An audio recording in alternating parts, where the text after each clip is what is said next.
Well, earlier we had news coming out of Libya where clashes continue between pro-regime forces and revolutionaries pushing towards the capital, Tripoli. Now, to further discuss the situation in Libya, we're joined by Mr. Webster Griffin.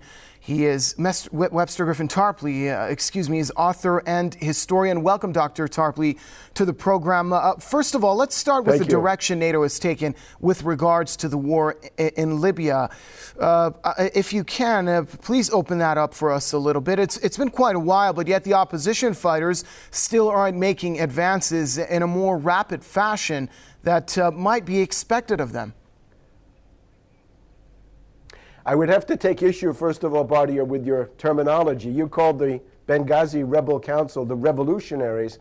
There are a lot of people in the Tripoli area of Libya who would say that the current Gaddafi regime is the revolution, and that these rebels that are attempting to overthrow him are actually the counter-revolution. And if you look at their support for monarchism, if you look at their support from imperialism and colonialism, I think there's a strong case. But obviously, the events of today, above all, a very severe military defeat for those rebels in their attack on Brega, where their assault has been thrown back with heavy losses, comes in the wake of this meeting of the contact group in Istanbul, Turkey, yesterday, which was the scene of really an astounding action, a real act of folly, I think, where the United States and 30 other countries have decided now that this Benghazi Rebel Council is the legitimate government of Libya, and they're going to try to loot the frozen Libyan assets for the purpose of convoying that money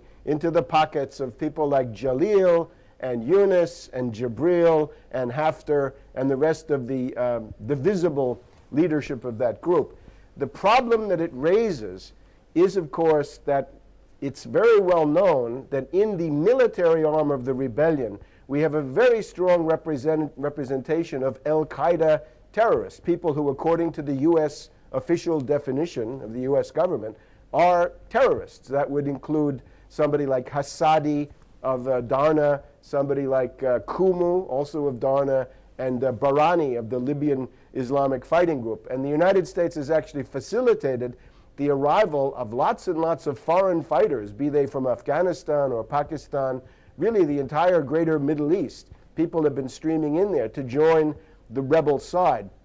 And of course, this has not escaped the attention of the opposition forces here in the United States, especially in the House of Representatives. You have a significant Republican majority who is they're extremely distrustful. In particular, Congressman Michael Turner, Republican of Ohio, has taken the lead in denouncing the U.S. government decision to recognize these rebels yesterday, saying it's totally premature because you still don't know who they are. And of course you don't. Of the members of the Libyan Rebel Council, the Benghazi Rebel Council, only about 1/3 of them are known. The rest of them are secret. And the story is that they're threatened by Gaddafi.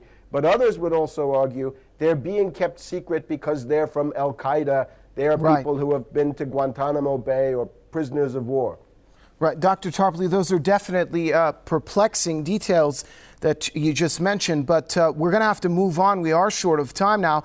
I want to talk to you about the issue of arms. Who is providing the opposition forces with arms, and is the issue of providing arms something that contradicts Resolution 1973, or has that resolution just turned into a document that exudes various subjective interpretations as time goes by? Well, the resolution itself, of course, violates the UN Charter, but that doesn't stop the French in particular, but also the British and the US and other NATO countries from violating this resolution. In particular, we know that the French have set up kind of an airlift into these southwestern mountains, southwest of the capital Tripoli. They've been flying in plane loads of weapons. That's a blatant violation of the UN Security Council resolution, which provides for an arms embargo on everybody. We also know that the US and the British have been shipping in weapons across the Egyptian border into that stronghold of Cyrenaica, the Benghazi, Darna, Tobruk area. So they're trampling on the UN resolution. It's going to be interesting to see. The recognition of the rebels is designed to open the door to give them money, but that will also violate the UN Security Council resolution. So we're at a point now where the international anarchy could hardly be greater. And I would just recall to Mrs. Clinton, she may be in the position now of giving material support to al-Qaeda, and people have been impeached in the United States for less. A Secretary of State can be impeached just like any other officer of the executive branch, and there may be some Republicans in the House who are thinking in those terms right now. So much to discuss, so little time.